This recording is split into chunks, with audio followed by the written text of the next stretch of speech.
When did you find out about the allegations against Coach McFarland? Yeah, I found out late Friday night. Got a call from my athletic director with the allegations, and then him and I quickly spoke Saturday morning, where we began looking into the situation. What kind of internal investigation occurred? Well, I spoke with school officials from Beachwood on Saturday. Spoke with their athletic director, their head coach, and their superintendent. In addition, today we met with our head coach, Coach McFarland, and a couple assistants. Our athletic director had an opportunity to have conversations with them kids, things like that. So today we wrapped up the investigation. Was this something that happened at other games throughout the season or specifically just against Beachwood?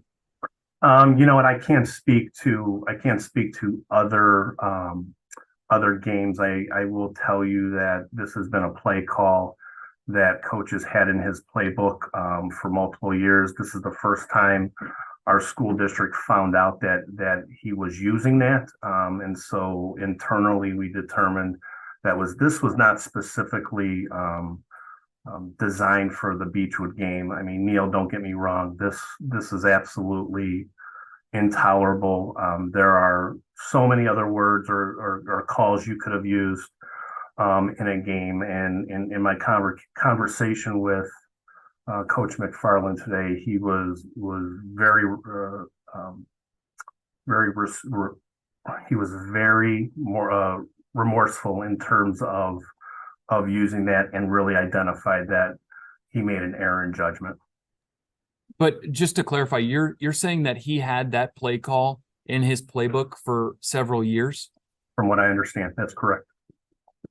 What kind of consequences do other coaches face after your investigation? Yeah, in speaking with the coach, this is strictly a head coach issue. Coach took full responsibility for this play call, and we've had other internal conversations with head coaches or with the assistant coaches, and so moving forward, our athletic director is going to kind of monitor what's going on, and we're going to kind of reevaluate the program as we go forth for the rest of the year. Will any players that were using that term or any of the other racial slurs face punishment? Well, first of all, Neil, we don't have any confirmation that any other racial slurs were used by our students. So that was part of our investigation.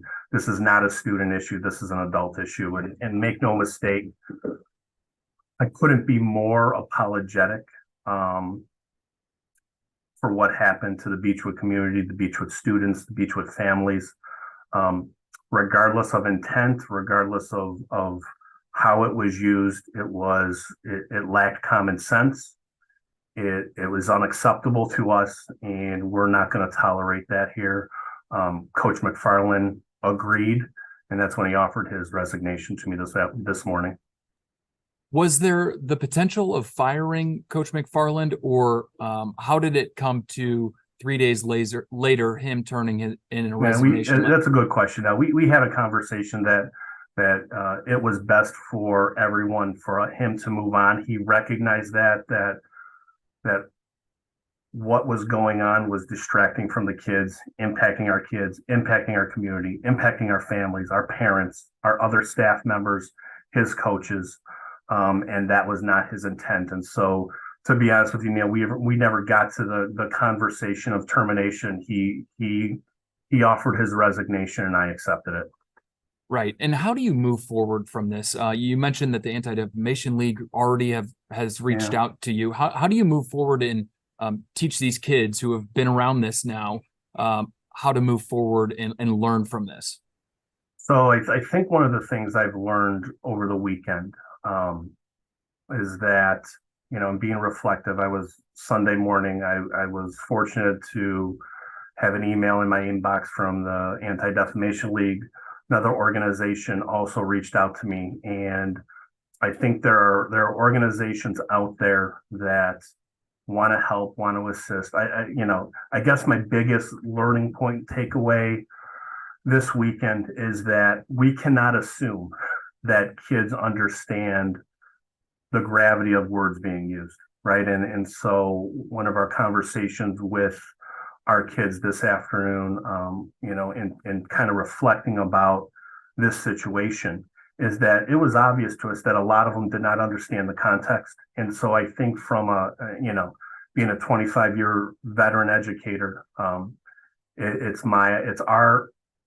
our goal and our need and we have to help our kids understand the world they live in, and when they leave the Brooklyn community and graduate and go whatever direction they go, they have to understand that this is a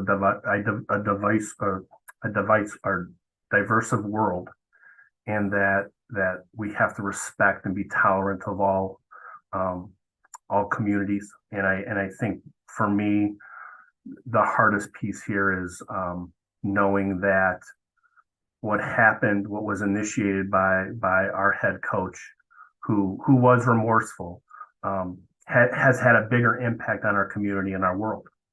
And my message becomes that I've received a lot of correspondence over the weekend from various people, social media, emails, whatever it may be, voicemails, and please know that we have a great community here in Brooklyn.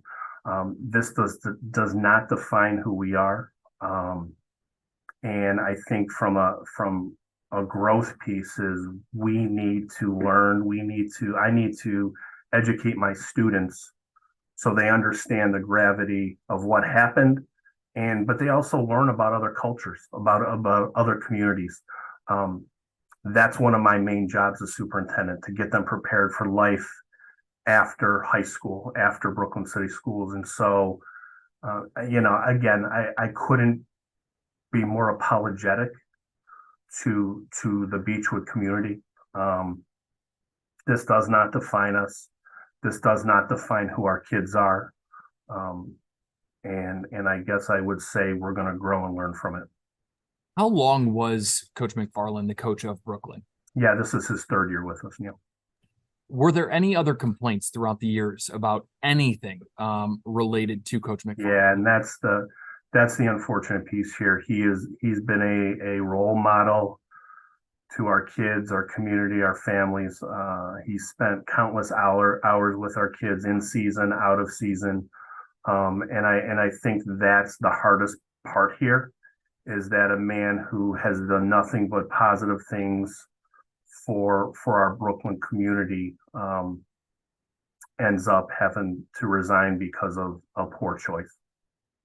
Is there anything else you'd like to add? I've seen on social media other folks in the community raising questions about the assistant coaches knowing about play calls, knowing about certain things like that in the system, in the game of football. What do you tell those people who are wary of those coaches knowing about that and still moving forward with it? Yeah, and that was one of my questions with the coach today. And like I said, Coach McFarland took full responsibility for what happened. All the blame fell to him. It was his responsibility. But again, going forward, right, we have to build a culture of making sure that our assistant coaches also understand context and where they are and how to move forward in education. And so, moving forward, our education program and our resources will also look towards our coaching staff. Who will take over now? Yeah, so one of our longtime assistant coaches, Tim McFarland, will take over as interim head coach over the next 4 weeks. After we finish the season, we will reevaluate the program and kind of try to move forward accordingly. Ted, is there anything else that you'd like to add tonight? Neil, I will say this is hard, right? This is something that nobody wants to do. I will say, again, this is not the way anybody wanted this to happen. Beachwood community, please know that this is not a representation of who we are in Brooklyn. And the only thing we can do is apologize and grow and educate. So again, we're hoping to move forward. We're hoping to put this behind us. But I think in putting this behind us, we also have to understand how we got there. And I think moving forward, that will help with some of the training opportunities for our kids. I will say, I think it's important that at some point our Beachwood High School students and Brooklyn High School students get together. I don't know what that looks like right now, but I think that it's very important for our kids to come together. And even though we're 25 minutes away and we come from very different communities, it's important for them to sit down together to understand that they have a lot more common than differences. And so I think moving forward, one of our outreach pieces will be to mend the fence and kind of outreach with Beachwood if they're interested. And I understand that may be a difficult ask right now, but I think in the future, I would hope that our Brooklyn kids and the Beachwood kids would have an opportunity to sit together, team build, do some positive things together, build some relationships. Because I had an email from a Beachwood father this afternoon, and his great grandfather was a Holocaust survivor, and this obviously impacted his family very much. And obviously, I think our kids need to hear those stories of what that really means, because right now,